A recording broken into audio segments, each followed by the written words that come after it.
These two have stood each other up, postponed, rescheduled, and I think avoided multiple meetings, but have managed to spend some time in the past couple of days, mainly just a few minutes ago, meeting to rehearse what they were going to say this very moment.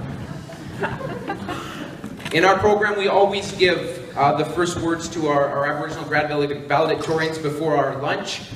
So without further ado, please welcome this year's nominated co-Aboriginal valedictorians, Hannah Clarke and Alex Simmons.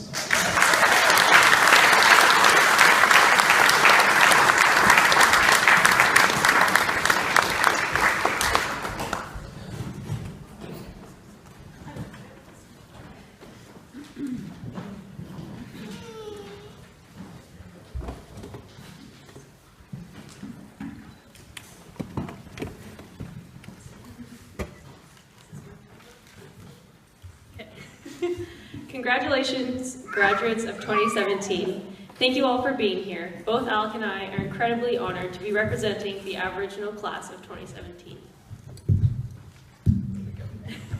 Hey. Hey. What she said. First of all, we'd like to thank parents for being with us through the hardest times, and friends for putting us into those hard times, really. We are incredibly thankful for the staff and students, Penn High staff, for helping us through everything, the support, the acceptance, and the kindness we receive both from staff and students. We are so honored to have grown up in the Okanagan. The Okanagan has given us the opportunities to succeed, not only in our education, but in being proud to identify ourselves as Aboriginals. We would like to thank the Okanagan people for the chance to grow up in such a beautiful place.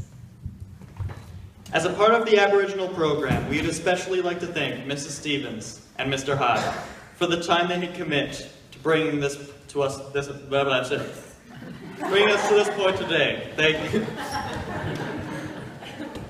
For those of you who have not had the honor of meeting Hyde and Mrs. Stevens, you might want to note a few things about them.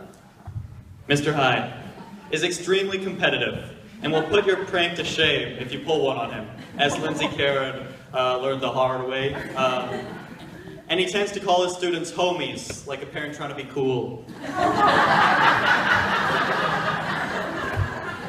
Mrs. Stevens is super sweet, kind, and caring. And if you're going through trials, she'll walk alongside you. And if there's something to cry about, she's probably going to cry with you.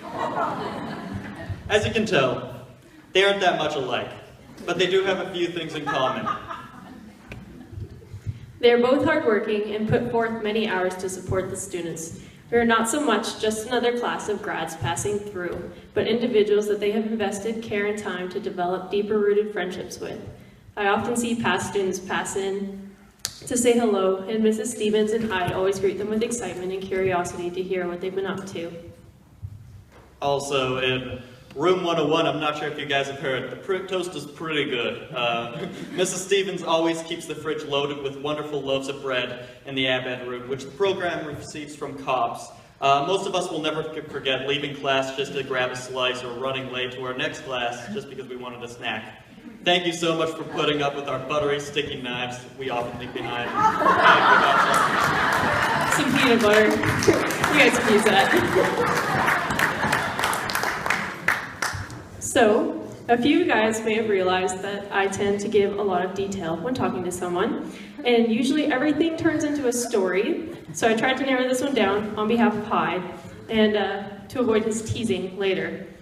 As many of you know, Hyde was my basketball coach through my high school years. I couldn't count the number of emotional moments we had as a team. I guess you could say it was continuous. As you can imagine, after 4 years of hotel rooms, traveling, practices, and games, we became a pretty knit-together team. There were many highs and lows, and tears and laughter, which will never be forgotten. I'll never forget Hyde's persistence in telling our team, no matter how poorly we performed, I believe in you girls. I know you can compete with the best, although we may have just lost to KSS by 50 points. But because he continued to believe in us, and we as a team stayed determined, we played KSS in the Valley Finals and had an amazing game. We lost by 2 points, but the win wasn't what ended up determining our success. It was the fact that we played as a team and showed that we could compete. I think what Hannah is trying to say is, in sharing this, many times in our lives, there will be times where we set goals for ourselves and try to chase after dreams. Some will be attained, and others will go beyond reach. But the people we surround ourselves with will greatly impact the road we travel on. Because when we fall down, the friends that we wisely chose will be there to pick us back up. And now we're here. 12 years of education. Down the drain. Well, I don't know, I wouldn't say it like that. We may not even remember what we learned, or even use what we learned. But what we will use are the experiences we gained to help us problem solve and build our potential and what we're good at. We all have the potential to thrive in what we pursue. As we learn to adjust to the new responsibilities and lifestyle apart from high school, there will be a diverse selection of pathways for us to pick and choose from. Life will lead many of us in a different direction, as we're all unique and coming from different circumstances. Yet all of us have one thing in common: Aboriginal descent. Being Aboriginal is not a label, nor is it a title. Being Aboriginal is not a personality trait or a characteristic. Being Aboriginal is not the load of bursaries or the financial aid, although it helps. Being Aboriginal can take many shapes and form, depending on who you are. There are some of us in this room who have a bountiful of knowledge on Native culture, and there are some who have very little. Hopefully all of you will continue to show pride in who you are. In a time like today, we can show pride. 100 years ago, we most likely probably would have hidden our Aboriginal identity through being shunned and assimilated. But in a day like today, we can show our true colors without fear, and better yet, with pride. Thank you.